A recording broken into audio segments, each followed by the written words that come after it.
नहमदुहु व नुसल्ली अला रसूलिल करीम अम्मा बाद फ़अऊज़ु बिल्लाहि मिनश शैतानिर रजीम बिस्मिल्लाहिर रहमानिर रहीम। अस्सलाम वालेकुम, my name is engineer Farhan Tanvir और आज मैं आपके सामने एप्टीट्यूड टेस्ट प्रिपरेशन के फ्री ऑनलाइन लेक्चर्स की सीरीज के जिस टॉपिक के साथ हाजिर हुआ हूँ उसका नाम है atomic spectra. Basically atomic spectra हमारा सेकेंड ईयर फिजिक्स के चैप्टर नंबर 18 का नाम है और आए हम अपने इस टॉपिक का अब आगाज करते हैं। और सबसे पहले इस बात पर गौर करते हैं कि जो वर्ड है एटॉमिक स्पेक्ट्रम, इसके बेसिक मायने क्या होते हैं। तो एटॉमिक स्पेक्ट्रम के ऊपर जाने से पहले हमें स्पेक्ट्रम के बारे में पता होना चाहिए कि स्पेक्ट्रम किस चीज को कहा जाता है। जब भी कभी आपके पास एक रेडिएशन या आपके पास एक एनर्जी की रे मौजूद हो और आप उस एनर्जी की रे को उसके कंपोनेंट्स के अंदर तोड़कर देखना शुरू कर दें तो आप ये कहेंगे कि ये हमारे पास जो है वो एक स्पेक्ट्रम है। बेसिकली स्पेक्ट्रम जो होता है वो आपको किसी एक सिग्नल के अंदर या किसी एक रेडिएशन के अंदर मौजूद उसके कंपोनेंट्स के बारे में बताता है।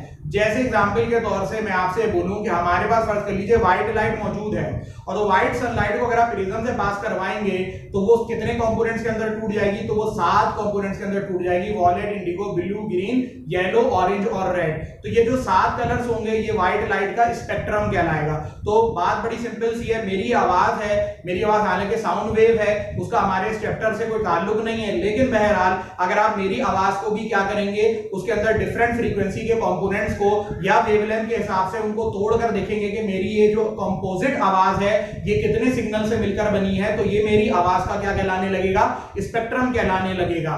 बहरहाल हमारा जो टॉपिक है आज का वो तो एटॉमिक स्पेक्ट्रम है और एटॉमिक स्पेक्ट्रम बेसिकली होता है इमिशन स्पेक्ट्रम। सो क्या मुराद है इमिशन स्पेक्ट्रम से?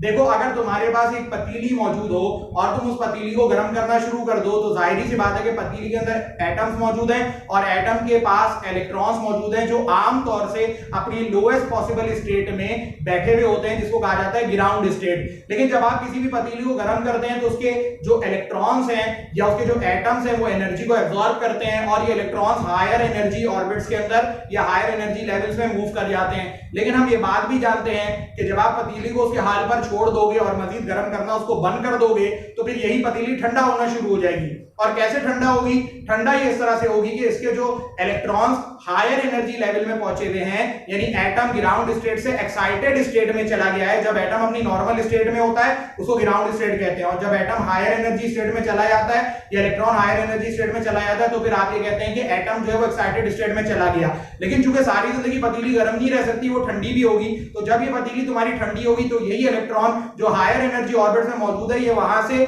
जंप मार के दोबारा लोअर एनर्जी ऑर्बिट्स के अंदर आएंगे और जब ये दोबारा लोअर एनर्जी ऑर्बिट्स में आएंगे तो जो एनर्जी इन्होंने एब्जॉर्ब करी थी ऊपर जाने के लिए वही एनर्जी ये फिर क्या करेंगे, रिलीज करेंगे। अब जब वो एनर्जी इमिट हुई है एटम में से, उस एनर्जी को जो इमिट हुई है एटम में से अगर तुमने प्रिज्म में से क्या करवाया, पास करवाया, तो तुम्हें उस एनर्जी की या उस रेडिएशन के टुकड़े मिलना शुरू हो जाएंगे और तुम ये कहोगे कि मुझे इस एटम का इमिशन स्पेक्ट्रम मिल गया। अब एक बड़ी इंपॉर्टेंट बात यहां पर ये समझ लें, इमिशन स्पेक्ट्रम इतना ज्यादा इंपॉर्टेंट क्यों है? उसकी जो सबसे बड़ी वजह है वो ये है कि जिस तरह से एक आदमी के दुनिया में किसी दूसरे आदमी के साथ फिंगरप्रिंट्स मैच नहीं कर सकते, बिल्कुल इसी तरीके से एक एटम का, एक एलिमेंट का जो इमिशन स्पेक्ट्रम है वो किसी दूसरे एलिमेंट के साथ भी मैच नहीं कर सकता। तो आप ये कह सकते हैं कि इमिशन स्पेक्ट्रम किसी भी एटम का फिंगरप्रिंट होता है या उसकी आइडेंटिफिकेशन होती है। आप नेट के ऊपर गूगल भी कर सकते हैं, लाइन स्पेक्ट्रम ऑफ सोडियम देखिए, मरकरी देखिए, या सिंपली गूगल के ऊपर आप लिख दीजिए emission spectrum of different elements, तो आपको चार्ट्स की सूरत में या डायग्राम की सूरत में, पिक्चर्स की सूरत में आपके पास मुख्तलिफ स्पेक्ट्रम जो है वो अवेलेबल कर देगा गूगल। और उसमें तुम ये देख लेना कि कोई दो ऐसे एलिमेंट नहीं होंगे जिनका इमिशन स्पेक्ट्रम क्या कर रहा हो, एक जैसा हो या मैच कर रहा हो। तो सबसे पहली बात तो हमने ये सीखी कि इमिशन स्पेक्ट्रम बेसिकली किसको कहा जाता है। स्पेक्ट्रम और भी कई तरीके के होते हैं और ये बात भी यहां पर मैं आपको बताता चलूं कि इमिशन स्पेक्ट्रम की भी 2 टाइप्स होती हैं, एक होता है कंटीन्यूअस स्पेक्ट्रम और एक होता है लाइन स्पेक्ट्रम। तो याद रखो कि कंटीन्यूअस स्पेक्ट्रम से मुराद व्हाइट लाइट का जैसे स्पेक्ट्रम होता है।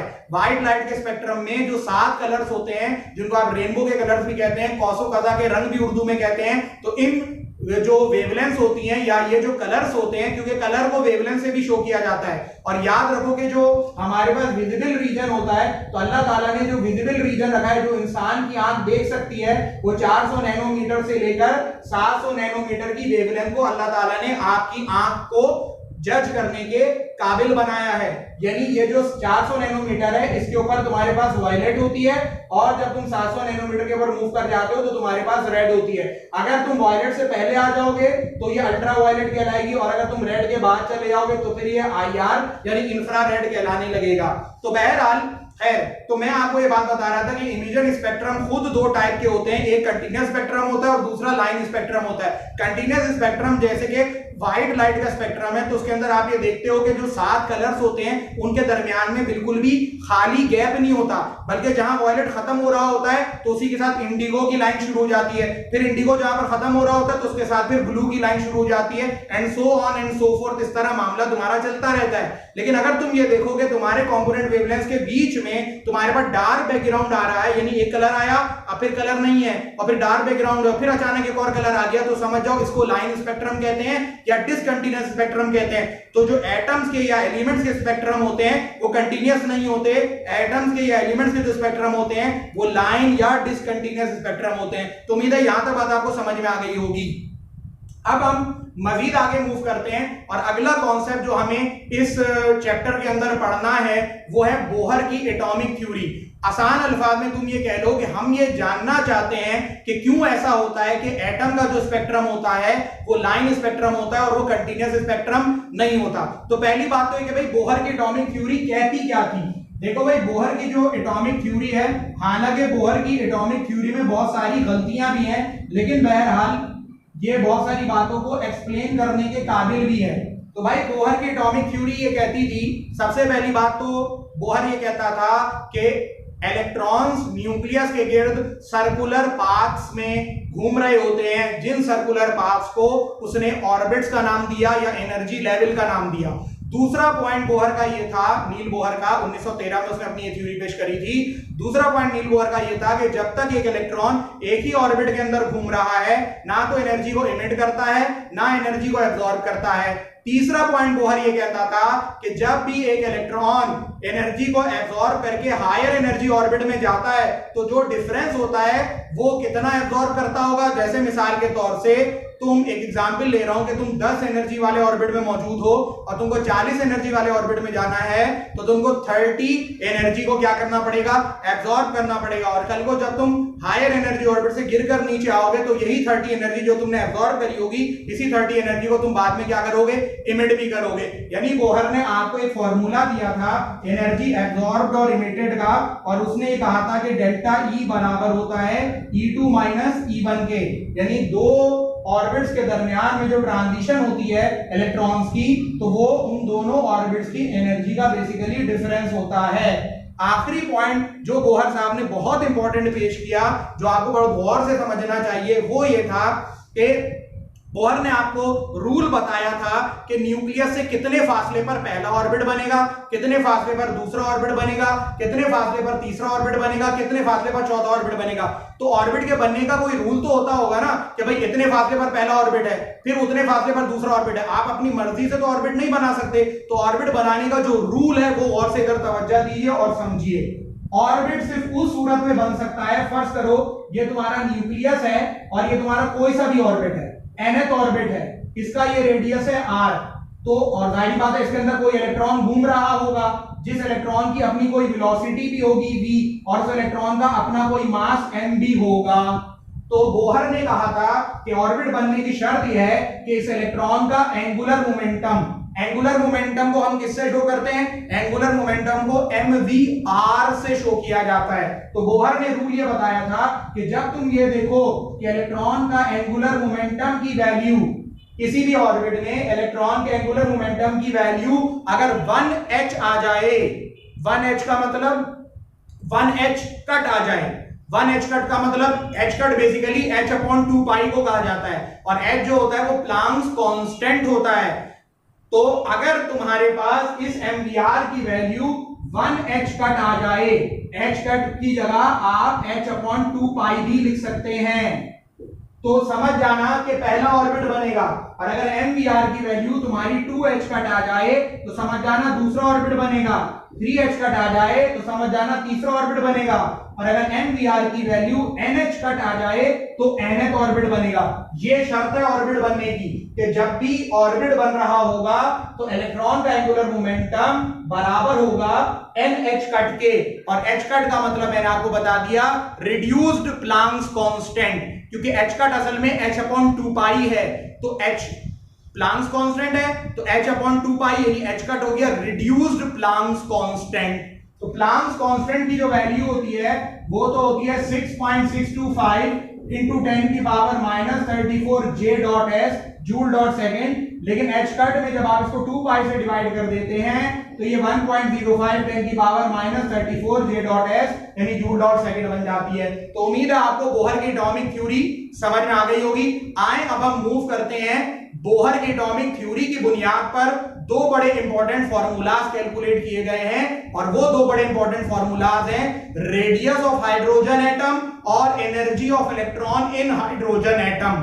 देखिए, जब आपसे ये कहा जाए कि आपको रेडियस चाहिए किसका, हाइड्रोजन एटम का, तो इसके पीछे एक आपने वर्किंग ये दिमाग में रखनी है, क्योंकि हम जाहिर सी बात है एप्टीट्यूड टेस्ट पढ़ रहे हैं तो एप्टीट्यूड टेस्ट के अंदर डेरिवेशन तो हमें करनी नहीं होती, लेकिन याद रखिए कि जो दो बातों को आपने दिमाग में रखना है वो ये रखना है कि जब इलेक्ट्रॉन एक न्यूक्लियस के गिर्द गोल घूम रहा होता है, हालांकि ये बात आपने फर्स्ट ईयर केमिस्ट्री के अंदर पढ़ी है कि इलेक्ट्रॉन के जो गोल सर्कुलर ऑर्बिट्स का कॉन्सेप्ट है ये असूली तौर से गलत है, और इलेक्ट्रॉन सर्कुलर ऑर्बिट्स में नहीं बल्कि ऑर्बिटल्स के अंदर घूम रहा होता है, और ऑर्बिटल न्यूक्लियस के गिर्द उन इलाकों को कहा जाता है जहां पर इलेक्ट्रॉन नामी वेव के पाए जाने के चांसेस मैक्सिमम होते हैं। पर बहरहाल जाहिर सी बात है अभी हम उस के ऊपर नहीं जा रहे और हम यही एज्यूम कर रहे हैं कि हमारा जो इलेक्ट्रॉन का न्यूक्लियस के गिर्द पाथ है वो सर्कुलर है। तो अगर उस बात को दिमाग में रखा जाए तो बोहर की थ्योरी की बुनियाद पर आपको रेडियस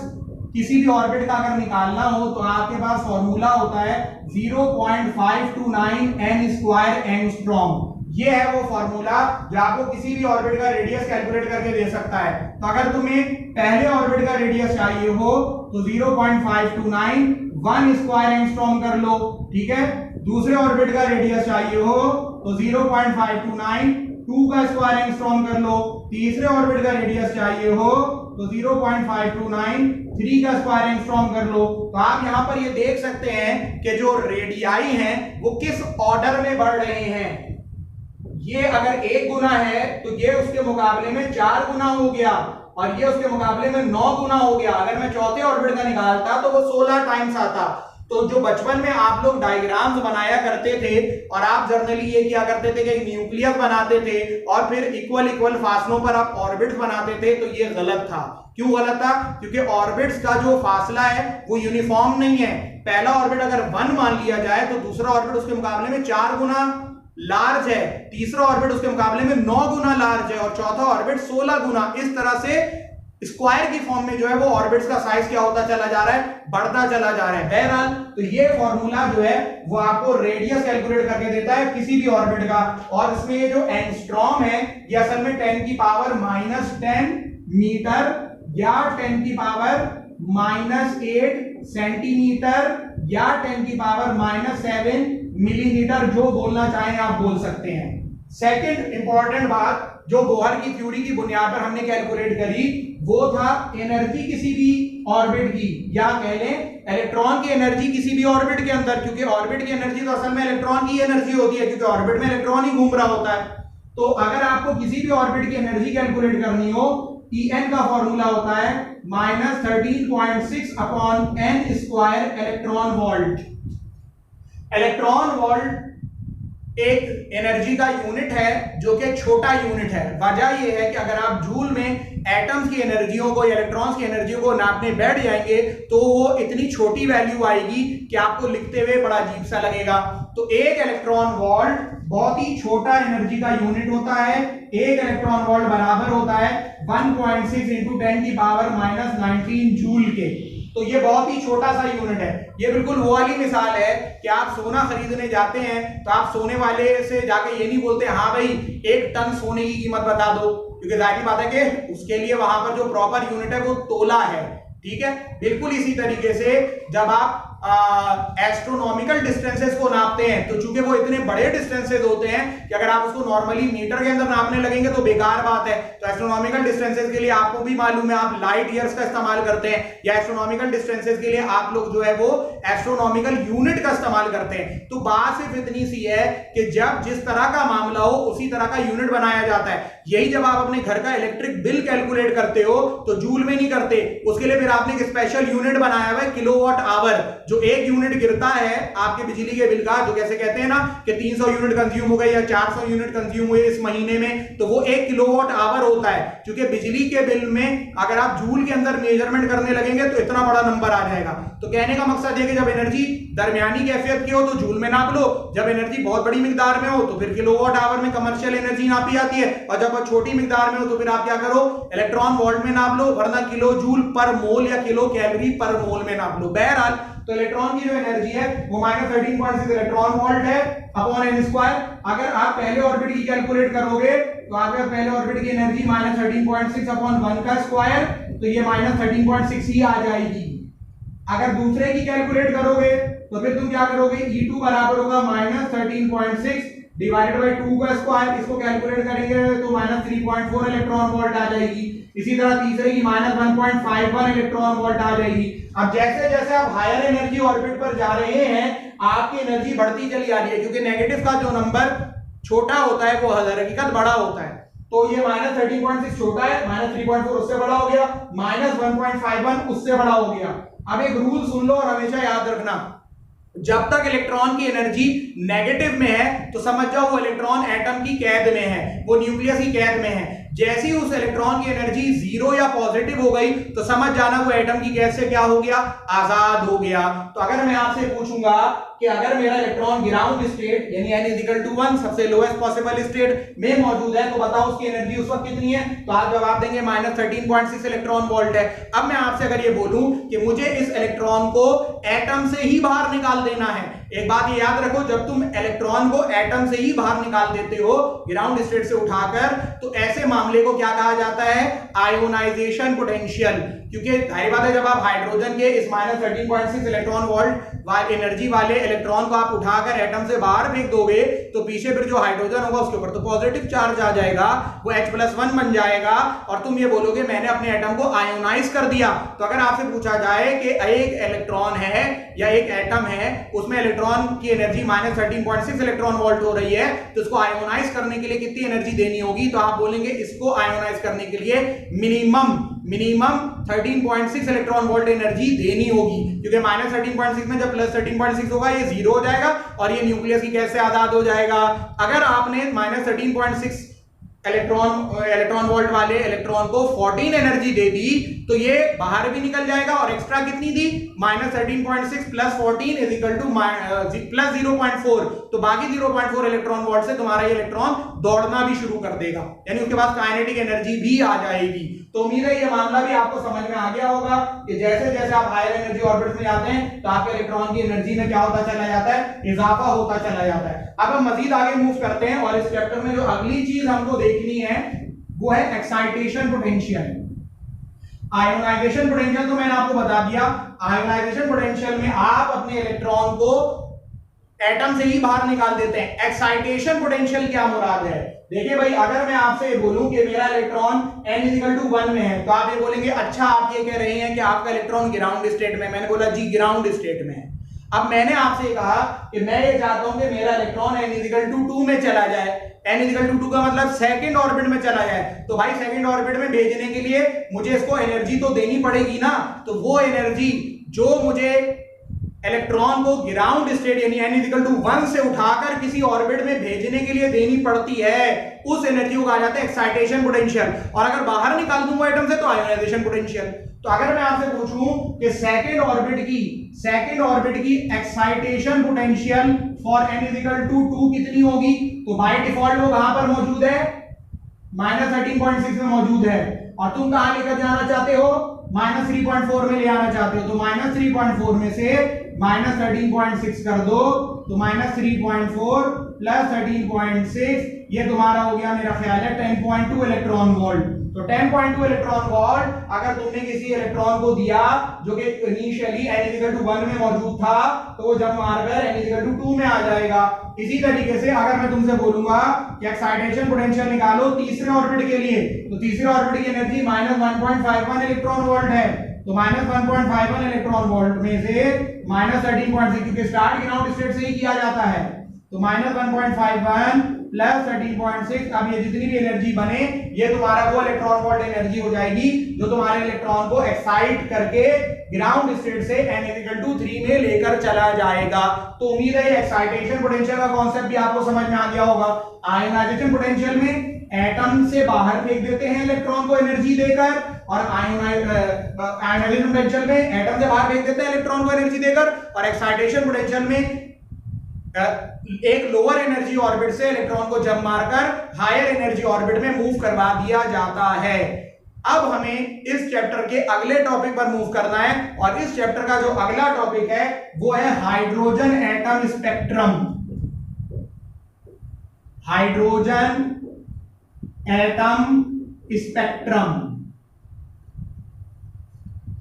अब पहली बात तो ये कि भाई स्पेक्ट्रम तो मैंने आपको बता ही दिया है कि स्पेक्ट्रम क्या चीज है। हाइड्रोजन एटम स्पेक्ट्रम से क्या मुराद है? हाइड्रोजन एटम स्पेक्ट्रम से मुराद ये कि आप हाइड्रोजन गैस लें और किसी तरीके से उस हाइड्रोजन गैस को आप गर्म करें। उसकी मिसाल ये हो सकती है कि आपने उस हाइड्रोजन गैस को उठाकर किसी डिस्चार्ज ट्यूब में डाला, और डिस्चार्ज ट्यूब में से फिर आपने इलेक्ट्रिकल पल्सेस पास कराना शुरू कर दी, जिसकी वजह से वो हाइड्रोजन गैस गर्म हो गई, और गर्म होने के बाद थोड़ी देर के बाद वो क्या होना शुरू हो जाएगी, ठंडा भी होना शुरू हो जाएगी। तो जब ठंडी होगी तो वो जो रेडिएशन है बाहर निकालेगी, उस रेडिएशन को जब आप उसके कंपोनेंट में तोड़कर देखेंगे तो आप ये कहेंगे कि ये हाइड्रोजन एटम का क्या है, स्पेक्ट्रम मौजूद है। तो भाई देखो एक सीधी सी बात है, बात यह है कि चूंकि हाइड्रोजन के अरबों खरबों एटम होते हैं गैस के अंदर, तो जब तुम गर्म करते हो तो कोई इलेक्ट्रॉन किसी एनर्जी स्टेट में हायर में जाता है, कोई इलेक्ट्रॉन किसी और एनर्जी स्टेट में हायर में जाता है, किसी का इलेक्ट्रॉन ज्यादा ही एनर्जी ले लेता है तो एटम से ही निकल जाता है। अब जब कहीं से भी देखो 5 साइंटिस्ट हैं, उनमें से पहला नाम मैं लेने जा रहा हूं, हाइड्रोजन एटम स्पेक्ट्रम के अंदर 5 साइंटिस्ट का जिक्र है। इसको हाइड्रोजन एटम की स्पेक्ट्रोस्कोपिक सीरीज भी कहा जाता है। स्पेक्ट्रम से निकला स्कोप कहते हैं देखने को, स्पेक्ट्रम को देखने वाली सीरीज 5 है हाइड्रोजन एटम की, छठी कोई आज तक डिस्कवर नहीं हुई, और 5 साइंटिस्ट का इसमें किरदार है जिन्होंने इनको डिस्कवर किया। सबसे पहला साइंटिस्ट था बाल्मर। बाल्मर वो आदमी था जिसने ये ऑब्जर्व किया, हालांकि सीक्वेंस वाइज बाल्मर दूसरे नंबर पर है, लेकिन डिस्कवरी में बाल्मर पहले नंबर पर है। बाल्मर वो साइंटिस्ट था जिसने इस बात को डिस्कवर किया था कि जब कभी हाइड्रोजन एटम के अंदर इलेक्ट्रॉन किसी हायर एनर्जी लेवल से जंप मारकर दूसरे ऑर्बिट में आए, कहां पर आए, दूसरा ऑर्बिट, यानी लोअर एनर्जी ऑर्बिट दूसरा है, तो अगर लोअर एनर्जी ऑर्बिट दूसरा है तो उसके लिए हायर कौन होगा, तीसरा, चौथा, पांचवा, छठा, सातवां। तो हायर एनर्जी ऑर्बिट कोई सा भी हो सकता है। तो उसने ये ऑब्जर्व किया था कि जब भी इलेक्ट्रॉन कभी तीसरे से दूसरे में, चौथे से दूसरे में, पांचवें से दूसरे में, किसी भी ऑर्बिट से दूसरे में जंप मारता है, तो जो रेडिएशंस इमिट होती हैं वो रेडिएशंस लाई करती हैं विजिबल रीजन में। सबसे पहले बाल्मर सीरीज डिस्कवर हुई है। तो बाल्मर ने जो रेडिएशंस इमिट होती हैं जब इलेक्ट्रॉन किसी हायर एनर्जी लेवल से जंप मार के दूसरे ऑर्बिट में आता है, उसके वेव नंबर का फॉर्मूला भी पेश किया था। वेव नंबर से मुराद होती है 1/वेवलेंथ। वेवलेंथ एक वेव की लंबाई को कहा जाता है ना, और वेव नंबर कहते हैं कि 1 मीटर लेंथ में कितनी वेव आ गई, ये वेव नंबर कहलाता है। वेवलेंथ एक वेव की लंबाई मीटर में होती है, और वेव नंबर 1 मीटर में कितनी वेव्स आ जाएंगी, इसको वेव नंबर कहते हैं, 1/लैम्डा। इसका फॉर्मूला वैसे होता है R infinity 1/NS² minus 1/NI²। NS माने फाइनल ऑर्बिट, NI माने इनिशियल ऑर्बिट। R इंफिनिटी जो है ये बड़ा मशहूर साइंटिस्ट गुजरा है, रेडबर्ग। तो ये Rydberg constant for hydrogen atom है, और उसकी वैल्यू 1.097 × 10⁷ मीटर इनवर्स फिक्स्ड है। Rydberg constant for hydrogen atom कहते हैं इसको। तो बाल्मर ने चूंकि पता चलाया था किस सीरीज के बारे में, जब फाइनली इलेक्ट्रॉन कहां पर जाकर रुक जाए, दूसरे ऑर्बिट में जाकर रुक जाए। तो अब इसके लिए इनिशियल ऑर्बिट क्या होगा, तीसरा, चौथा, पांचवा, छठा, कोई सा भी हो सकता है। तो कहीं से भी जंप मार के जब इलेक्ट्रॉन फाइनली दूसरे ऑर्बिट में आकर गिरता है तो ये कहलाती है बाल्मर सीरीज। और इसमें जो रेडिएशन बाहर निकलती हैं वो कौन से रीजन में लाई करती हैं, वो लाई करती हैं विजिबल रीजन के अंदर। ये है बाल्मर सीरीज।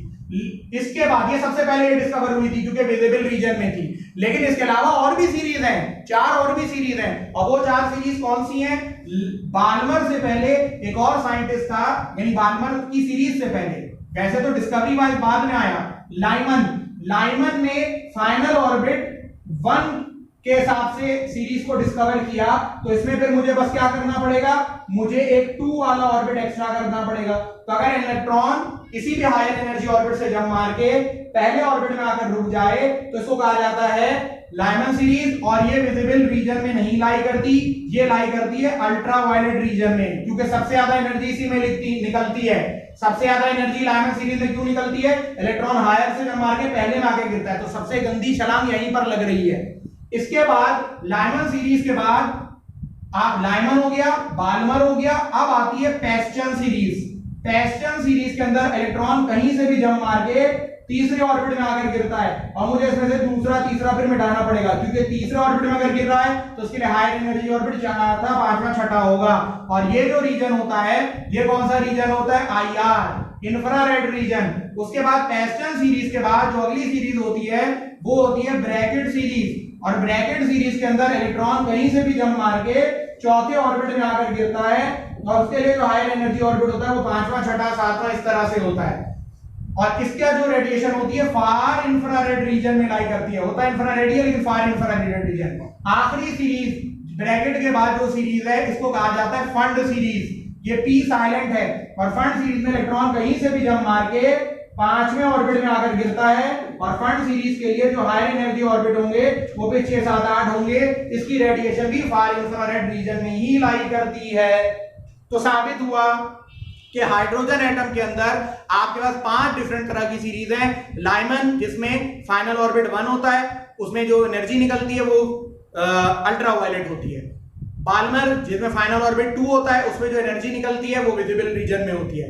फिर पेस्चन, ब्रैकेट और fund, third final orbit, fourth final orbit और फिफ्थ फाइनल ऑर्बिट इंफ्रारेड, फार इंफ्रारेड और फार इंफ्रारेड। ये 5 सीरीज है। आज तक कोई ऐसी सीरीज डिस्कवर नहीं हुई जिसके अंदर हमने ये देखा हो कि इलेक्ट्रॉन कहीं से भी जंप मार के छठे ऑर्बिट में आकर रुक रहा हो। तो ये कॉन्सेप्ट था हाइड्रोजन एटम स्पेक्ट्रम का, या spectroscopic series related to hydrogen atom का कॉन्सेप्ट था।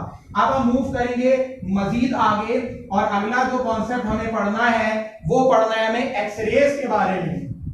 एक्सरेज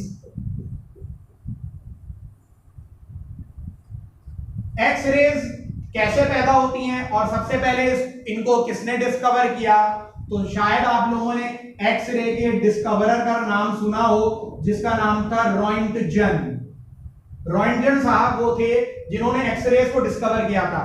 और रॉयंटजन ने किस तरह से एक्सरे को डिस्कवर किया, इसके पीछे क्या लॉजिक है या क्या तरीकेकार है, आए वो देखते हैं। आप सबने 9th क्लास के अंदर डिस्चार्ज ट्यूब एक्सपेरिमेंट पढ़ा होगा, और डिस्चार्ज ट्यूब एक्सपेरिमेंट में आपने ये पढ़ा था कि आपके पास एक वैक्यूम ट्यूब होती है जो प्लास्टिक या गिलास की होती है, और उसमें आप बहुत ही लो प्रेशर कर देते हैं, हवा ज्यादातर सक करके इस वैक्यूम पंप से, ये वैक्यूम पंप है, इस वैक्यूम पंप से ज्यादातर हवा तुम सक करके क्या करते हो, बाहर निकाल देते हो, और अंदर प्रेशर बहुत ही थोड़ा छोड़ देते हो, 0.001 मिलीमीटर ऑफ मरकरी या 0.001 टॉर। और फिर इसके साथ तुम एक बहुत हाई वोल्टेज की हजारों वोल्ट की एक बैटरी को क्या करते हो, कनेक्ट करते हो। एक तरफ एनोड बनाते हो पॉजिटिव और दूसरी तरफ कैथोड बनाते हो नेगेटिव। यहां पर दिया हाई वोल्टेज, और जाहिर बात है जब प्रेशर आप इतना कम कर देते हैं 0.001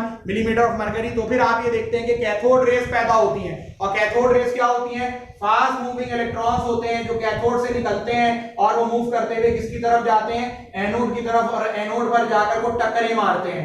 ये इलेक्ट्रॉन निकल रहे हैं और ये सारे जाकर एनोड पे जाके टक्कर मार रहे हैं। तो रॉन्टजन नामी साइंटिस्ट ने डिस्कवर किया था कि जब कैथोड रेज यानी फास्ट मूविंग इलेक्ट्रॉन कैथोड से निकलकर जाकर एनोड पर हिट करते हैं तो एनोड से नहीं नजर आने वाली शुआएं बाहर आती हैं जो बड़ी एनर्जेटिक होती हैं, और उसने इन रेज का नेचर नहीं बेचारा पता चला सका था उसके जमाने में। उसने ये तो डिस्कवर कर लिया था कि बहुत हाई एनर्जी वाली है, लेकिन रेडिएशन है क्या ये वो नहीं पता चला सका था। तो चूंकि अननोन को जर्नली एक्स कहा जाता है इसलिए इनका नाम पड़ गया अननोन रेज या एक्स रेज। बाद में एक साइंटिस्ट था जो मॉडर्न पीरियोडिक टेबल का फादर भी कहलाता है, रॉबर्ट मोजले। रॉबर्ट मोजले ने पता चलाया था कि ये जो रेडिएशंस जो बहुत हाई एनर्जी वाली निकल रही हैं, जो ह्यूमन फ्लैश गोश्त से भी पास हो जाती हैं, बोन से नहीं पास होती, ये छोटी वेवलेंथ वाली यानी हाई फ्रीक्वेंसी वाली और हाई एनर्जी वाली इलेक्ट्रोमैग्नेटिक रेडिएशंस हैं।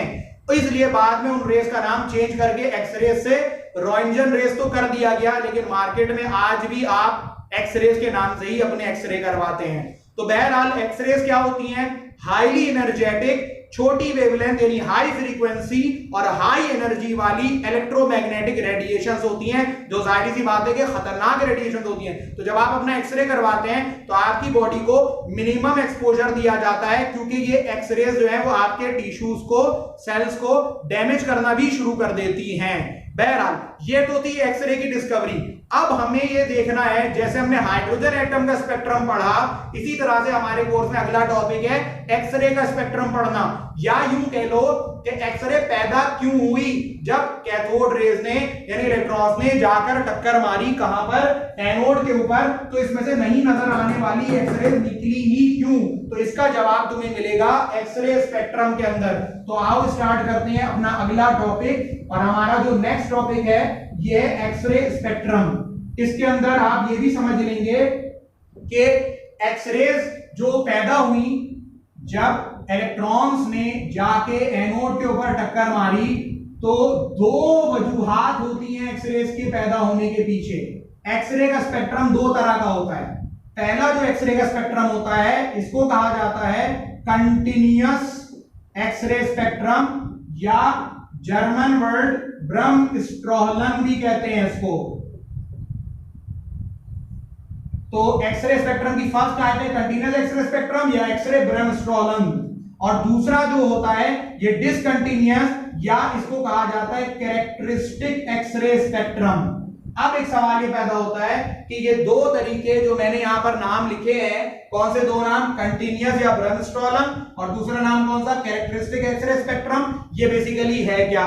देखो बात बड़ी सिंपल सी है, मैं एक डायग्राम से आपको ये दोनों चीजों को समझाने की कोशिश करता हूं, ठीक है? ये डायग्राम देखिएगा, नाम तो आपने देख ही लिया, ये मैं मिटा दे रहा हूं और डायग्राम से समझा रहा हूं एक्सरे के बनने के अमल को। आप जानते हैं कि जो एनोड की प्लेट है उसके अंदर तुम्हारे पास क्या मौजूद होंगे? एटम मौजूद होंगे। तो तुम ये भी जानते हो कि एटम के न्यूक्लियस पर होता है पॉजिटिव चार्ज, और बाहर कौन घूम रहे होते हैं? इलेक्ट्रॉन्स। ये एनोड का एटम है। ये क्या है? ये एनोड का एटम है, एनोड है ये, एनोड एटम। एक बनाया है, समझ में आ जाएगा आपको। अब यहां से भागती हुई आ रही है कौन? Cathode rays. ये कैथोड रेज भागती हुई आ रही है, कहां से निकल कर आ रही है? कैथोड में से। तो भाई तुम्हारे पास दो ऑप्शन है।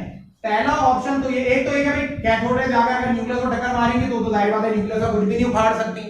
दूसरा ऑप्शन ये कि ये कैथोड रेज या ये इलेक्ट्रॉन जो है ये न्यूक्लियस के करीब से गुजर जाएं, यहां से करीब से, बट इन इलेक्ट्रॉन से बचकर इनको हिट किए बगैर। दूसरा ऑप्शन ये है कि ये इनको हिट करके निकल जाए। इसके अलावा कोई तीसरा ऑप्शन नहीं है। पहला ऑप्शन क्या है? एक्सरेज जो भागती हुई, सॉरी कैथोड रेज जो कैथोड से भागती जा रहे हैं, यानी जो फास्ट मूविंग इलेक्ट्रॉन है, जब वो एनोड के एटम पर आकर हिट करें तो पहला ऑप्शन ये है कि वो उसके न्यूक्लियस के करीब से गुजर जाएं। दूसरा ऑप्शन ये है कि वो उसके इलेक्ट्रॉन को हिट करके उसको भी अपने साथ ले जाएं। तीसरा ऑप्शन कोई है नहीं। अब पहले डील करते हैं कि फर्ज करो एक ये न्यूक्लियस है और ये इलेक्ट्रॉन भागता हुआ जा रहा है न्यूक्लियस के करीब से एनोड के। तो जब ये इलेक्ट्रॉन न्यूक्लियस के करीब से गुजरेगा तो पहले तो बहुत ज्यादा फास्ट चल रहा होगा, लेकिन जब न्यूक्लियस के करीब से पास होगा, न्यूक्लियस के करीब से गुजरेगा तो automatically there will be attraction between the nucleus and this electron, और ये इलेक्ट्रॉन अब तुम्हारा कैसा हो जाएगा, स्लो। तो जाहिर सी बात है ये इसको ब्रेक लगाएगा। ब्रेक लगाने ही को कहा जाता है ब्रमस्ट्रोलिंग, ब्रेक लगाना, BRAKE वाला ब्रेक। तो जब ब्रेक लगेगा तो ऑटोमेटिकली इलेक्ट्रॉन जो फास्ट मूविंग भागता हुआ आ रहा था, इसकी स्पीड क्या हो जाएगी, इसकी स्पीड हो जाएगी कम, और जब इसकी स्पीड कम हो जाएगी तो ये अपनी एनर्जी को लूज करेगा। तो अपनी काइनेटिक एनर्जी जो ये लूज करेगा, क्योंकि हाफ mv² काइनेटिक एनर्जी होती है, v तो कम हो गई क्योंकि अट्रैक्शन करी, न्यूक्लियस को अपनी तरफ खींचा, पूरा खेत तो नहीं सका, इलेक्ट्रॉन तो निकल ही आगे, लेकिन बहरहाल एनर्जी का रिडक्शन जो हुआ, तो law of conservation of energy क्या कहता है, energy can neither be created nor be destroyed, can only be converted from one form to the other. तो वो जो इलेक्ट्रॉन ने अपनी काइनेटिक एनर्जी को लूज किया, वो एनर्जी एक्सरे की सूरत में बाहर निकलेगी, क्योंकि एनर्जी एनर्जी में ही कन्वर्ट हो सकती है, अनलेस कि तुम मॉडर्न फिजिक्स पढ़ रहे हो तो उसमें एनर्जी मास में भी कन्वर्ट हो सकती है, लेकिन यहां पर ऐसा कोई एक्सपेरिमेंट नहीं हो रहा, बड़ा सीधा साधा सा एक्सपेरिमेंट है। तो पहली जो एक्सरे स्पेक्ट्रम में आपको जो जर्नल एक्सरे स्पेक्ट्रम मिलता है, अगर मैं यहां पर वेवलेंथ ले लूं और यहां एनर्जी ले लूं, फ्रीक्वेंसी भी ले सकता हूं, तो जर्नली आपको हमेशा एक कंटीन्यूअस स्पेक्ट्रम तो मिलता ही रहेगा, क्योंकि इलेक्ट्रॉन वहां से आते रहेंगे और न्यूक्लियस के करीब से जाते रहेंगे।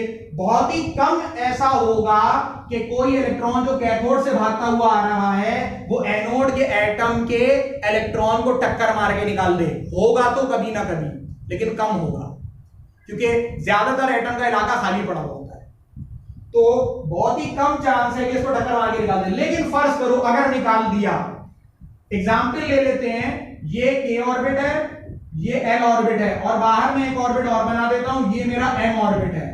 तो फर्ज करो ये इलेक्ट्रॉन निकाला गया, अब इस k ऑर्बिट में जो इलेक्ट्रॉन की कमी वाकई हुई है, उस कमी को पूरा करने के लिए या तो l से इलेक्ट्रॉन नीचे आएगा, या m से इलेक्ट्रॉन नीचे आएगा, या n से इलेक्ट्रॉन नीचे आएगा। तो जब ये इलेक्ट्रॉन ये वाली छलांगे मारेंगे तो जबरदस्त एनर्जी रिलीज होगी, और जब जबरदस्त एनर्जी रिलीज होगी तो बीच बीच में तुम लोगों को पीक्स मिलेंगी। कंटीन्यूअस एक्सरे स्पेक्ट्रम तो चलता रहेगा, लेकिन बीच बीच में तुमको क्या मिलेगा, कैरेक्टरिस्टिक एक्सरे स्पेक्ट्रम मिलेगा, बीच बीच में पीक आएंगी हाई एनर्जी की। ये जो तीन तरह की रेडिएशन निकली हैं, इनको के अल्फा, के बीटा और के गैमा कहते हैं। इसी तरह अगर एल में इलेक्ट्रॉन की कमी हो जाए तो एल की कमी को कौन पूरा करेगा, एम पूरा करेगा, एन पूरा करेगा, ओ से जम मार के पूरा करेगा, उसको कहेंगे L alpha, L beta, L gamma. तो ये जो अल्फा बीटा गैमा जिनके नाम में लगा रहे हैं, अल्फा बीटा गैमा रेज नहीं है, सिर्फ रिप्रेजेंटेशन है। ये वाला जो स्पेक्ट्रम होता है ये कहलाता है कैरेक्टरिस्टिक एक्सरे स्पेक्ट्रम। तो आमतौर से आपको कंटीन्यूअस स्पेक्ट्रम मिलता रहता है एक्सरे में, और कभी कभी आपको क्या मिलता है, कैरेक्टरिस्टिक एक्सरे स्पेक्ट्रम मिलता है। तो उम्मीद है आपको ये बात समझ में आ गई होगी कि एक्सरेज को हम कितने तरीकों से पैदा कर सकते हैं। अब हम चलेंगे मजीद आगे, और अगला जो काम अब मैं करवाने जा रहा हूं, आपको मैं पढ़ाने जा रहा हूं कि किस तरीके से लेजर लाइट काम करती है, क्योंकि लेजर लाइट का भी टोटली ताल्लुक एटम के स्पेक्ट्रम के साथ है। सबसे पहली चीज तो यह समझ लो कि लेजर लाइट को समझने के लिए, लेजर सभी को पता है लेजर तो बड़ी खतरनाक भी होती है, ठीक है ना, मुख्तलिफ लेवल होते हैं लेजर के। लेजर की फुल फॉर्म होती है लाइट को बढ़ाना, इमिशन ऑफ रेडिएशन, ये है लेजर की फुल फॉर्म। अब इससे पहले कि मैं मजीद आगे आपको बताऊं लेजर के बारे में, आप एक बात सुन लें गौर से। लेजर उन मटेरियल से बनाई जाती है जिनके अंदर ग्राउंड स्टेट, एक्साइटेड स्टेट के अलावा एक और स्टेट है जिसको कहा जाता है मेटा स्टेबल स्टेट। देखिए जनरली जो मटेरियल्स होते हैं उनमें E1 फर्स्ट करो ये क्या है, ग्राउंड स्टेट है, और जानबूझ के मैं इसको E2 नहीं लिख रहा, E3 लिख रहा हूं, और ये है मेरी एक्साइटेड स्टेट। इन दोनों के बीच में मेरे पास एक और शॉर्ट लिव्ड एक और स्टेट होती है जिसको कहा जाता है मेटा स्टेबल स्टेट। लेजर के मटेरियल में, लेजर के मटेरियल के तौर से आप लोग रूबी को यूज कर सकते हैं। रूबी क्या होता है, रूबी क्रिस्टल होता है अल्युमिनियम ऑक्साइड का, लेकिन इसके अंदर दो आयन है, एक तो जाहिर सी बात है अल्युमिनियम का आयन है, और दूसरा इसमें ऑक्साइड का आयन है। तो आपने करना है कि रूबी का जो मटेरियल है उस मटेरियल के अंदर कुछ एल्युमिनियम के आयंस हटाकर इनकी जगह क्रोमियम के आयंस फीड कर देने हैं। तो ये आपके पास जो मटेरियल फिर तैयार होगा इसके अंदर आपके पास ग्राउंड स्टेट, मेटास्टेबल स्टेट और एक्साइटेड स्टेट ये तीनों मौजूद होंगी। अब आगे की कहानी गौर से सुने। होता ये है कि इलेक्ट्रॉन जनरली कहां पर बैठे हुए होते हैं? ग्राउंड स्टेट में अपनी जिंदगी सुकून से गुजार रहे होते हैं कि हम क्या करते हैं, इन इलेक्ट्रॉन्स के ऊपर फोटोन इंसिडेंट करते हैं। ये एच न्यू माने क्या है? फोटोन। मैंने इन इलेक्ट्रॉन्स के ऊपर क्या हिट किया? एक फोटोन हिट किया। ये फोटोन एब्जॉर्ब करने के बाद, और फोटोन कितनी एनर्जी का हिट किया? फोटोन मैंने इसके ऊपर हिट किया E3 माइनस E1। तो जाहिर सी बात है कि ये अपनी ग्राउंड स्टेट से उठेगा और ये इलेक्ट्रॉन मूव करके कहां चला जाएगा? एक्साइटेड स्टेट E3 के अंदर। इसको कहा जाता है स्टिम्युलेटेड एब्जॉर्प्शन। स्टिम्युलस कहते हैं बाहर से एक्शन करने को। मैं आपको एक थप्पड़ खींच के मारूं, ये आपके लिए स्टिम्युलस है, लेकिन मैंने जो काम किया वो स्पॉन्टेनियस था क्योंकि आपने मुझे नहीं छेड़ा था। अब जो आप मुझे रिस्पॉन्ड करेंगे वो स्टिम्युलेटेड होगा क्योंकि मैं आपको छेड़ चुका हूं। तो जब बाहर से कोई, क्योंकि जाहिर बात है इलेक्ट्रॉन ऐसे ही नहीं चला गया उठ के ऊपर, बल्कि इसको बाहर से किसी ने फोटोन हिट करा है E3 माइनस E1 एनर्जी वाला, जिसकी वजह से इलेक्ट्रॉन मूव करके कहां पहुंच गया? E3 में पहुंच गया। और ये स्टेप नंबर 1 हो गया, जिसको मैंने आपको बताया कि स्टेप नंबर 1 क्या है? Stimulated absorption. एब्जॉर्ब करा आपने किसको? एक फोटोन को। अब ये इलेक्ट्रॉन सारी जिंदगी यहां नहीं रह सकता क्योंकि वैसे भी जो एक्साइटेड स्टेट होती है उसका लाइफ टाइम बहुत कम होता है। एक्साइटेड स्टेट का लाइफ टाइम होता है 10 की पावर -8 सेकेंड, यानी एक्साइटेड स्टेट बहुत शॉर्ट लिव्ड होती है। तो इलेक्ट्रॉन यहां से खुद ही थोड़ी देर में गिरकर E2 यानी मेटास्टेबल स्टेट में आ जाता है। क्योंकि ये इलेक्ट्रॉन खुद गिरा है नीचे, तो ये स्टिम्युलेटेड नहीं है, बल्कि ये वाला जो प्रोसेस 2 है ये स्पॉन्टेनियस है।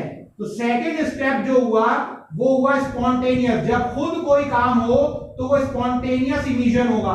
इमिशन इसलिए होगा भाई क्योंकि जब तुम E3 से गिरकर E2 में आओगे तो एनर्जी को रिलीज करोगे, लूज करोगे। फाइनली चूंकि मेटास्टेबल स्टेट का जो लाइफ टाइम होता है वो मिली सेकेंड में होता है, 3 मिली सेकेंड या मिली सेकेंड के ऑर्डर में होता है। तो इलेक्ट्रॉन आते तो मेटास्टेबल स्टेट में जल्दी हैं क्योंकि आते वो कहां से हैं? 10 की पावर -8 सेकेंड वाली एक्साइटेड स्टेट से आते हैं। तो क्योंकि यहां ज्यादा देर रह नहीं सकते, लेकिन यहां पर रह सकते हैं देर तक क्योंकि ये 3 मिली सेकेंड की है, इसका टाइम पीरियड ज्यादा है। तो इलेक्ट्रॉन आते तो जल्दी हैं लेकिन जाते देर से हैं। तो होता थोड़ी देर के बाद ये है कि ज्यादातर इलेक्ट्रॉन्स कहां पर पड़े हुए मिलते हैं आपको? E2 मेटास्टेबल स्टेट में। अभी यहां पर आकर सारे जमा हो गए हैं इलेक्ट्रॉन। ये जो प्रोसेस था, जो पहला वाला प्रोसेस था जिसमें आपने इलेक्ट्रॉन को मूव करवाकर ग्राउंड स्टेट से एक्साइटेड स्टेट में और फिर मेटास्टेबल स्टेट में पहुंचाया, इस प्रोसेस को चूंकि आपने फोटोन से करवाया था, फोटोन आपने हिट किया था, उसकी वजह से इलेक्ट्रॉन ऊपर गया और फिर वहां से मेटास्टेबल स्टेट में आया। इसको कहा जाता है ऑप्टिकल पंपिंग। लाइट से पंप करना, पंप करके आपने पहुंचाया अपने इलेक्ट्रॉन्स को कहां पर? मेटास्टेबल स्टेट में। और अब ये जो सारे इलेक्ट्रॉन ग्राउंड स्टेट से मूव करके मेटास्टेबल स्टेट में आ गए हैं ना, किसके थ्रू आए हैं? एक्साइटेड स्टेट से होते हुए आए हैं लेकिन आ गए हैं। इस प्रोसेस को कहा जाता है पॉपुलेशन इन्वर्जन। पॉपुलेशन पूरी उलट गई। क्यों पॉपुलेशन उलट गई? क्योंकि जाहिर सी बात है कि पहले कहां पाए जा रहे थे? ग्राउंड स्टेट में। अब सारे कहां पर पाए जा रहे हैं? मेटास्टेबल स्टेट में। आखिरी प्रोसेस रह गया तीसरा स्टेप। तीसरे स्टेप में तुम ये करते हो कि जो सारे इलेक्ट्रॉन यहां बैठे हुए हैं ना मेटास्टेबल स्टेट में, इनके ऊपर फिर एक फोटोन हिट कर देते हो और यकदम एक साथ फिर ये सारे इलेक्ट्रॉन जाकर दोबारा कहां गिरते हैं? एक्साइटेड स्टेट, ग्राउंड स्टेट में गिरते हैं और सब अपनी अपनी एनर्जियां E2 minus E1 एनर्जियां, E2 minus E1 एनर्जियों वाले फोटोन निकालते हैं। चूंकि दोनों का सारे इलेक्ट्रॉन्स सेम लेवल से सेम लेवल पर जा रहे हैं, इसलिए जो फोटोन निकल रहे होंगे ये हाईली इंटेंस होंगे, एक जैसे होंगे, कोहेरेंट होंगे, मोनोक्रोमैटिक होंगे और बहुत ज्यादा शिद्दत वाले होंगे। ये जो लाइट फिर निकलेगी एक साथ, इस लाइट को क्या कहा जाएगा? Laser light. Light amplification by stimulated emission of radiation. क्योंकि ये तीसरा वाला प्रोसेस है, इसमें जो ये निकली है लाइट, ये तुम्हारे एक दफा और फोटोन मारने से निकली है। तो ये जो तीसरा वाला प्रोसेस है ये स्पॉन्टेनियस इमिशन नहीं है, बल्कि तीसरा वाला प्रोसेस तो स्टिम्युलेटेड इमिशन है। तो उम्मीद है ये लेजर का जो वर्किंग प्रिंसिपल है ये आपको समझ में आ गया होगा। 3 स्टेप का प्रोसेस है, स्टिमुलेटेड एब्जॉर्प्शन, स्पॉन्टेनियस इमिशन और स्टिमुलेटेड इमिशन। और तीसरे प्रोसेस के नाम पर ही लेजर का अपना नाम है, light amplification by stimulated emission of radiation. एक आखिरी बात यहां पर मैं आपको बताता चलूं कि जब आप लेजर की डिवाइस कंस्ट्रक्ट करते हैं तो लेजर की डिवाइस में मैंने आपको बताया कि आप रूबी की रॉड इस्तेमाल करेंगे। तो रूबी की रॉड के ऊपर आपने एक हेलिकल फ्लैश लैंप क्या किया हुआ होता है, गोल गोल घुमाया हुआ होता है। उसी फ्लैश लैंप का काम होता है फोटोन मारना। और दूसरी बात, जब आप बटन दबाते हैं तो वो हेलिकल फ्लैश लैंप पर वोल्टेज अप्लाई होता है और वो फ्लैश लैंप फ्लैश के फोटॉन्स इमिट करता है जो रूबी लेजर के इलेक्ट्रॉन एब्जॉर्ब करते हैं। और प्रोसेस 1, प्रोसेस 2 और फिर प्रोसेस 3 अंडरगो होता है पूरा और लाइट निकलती है।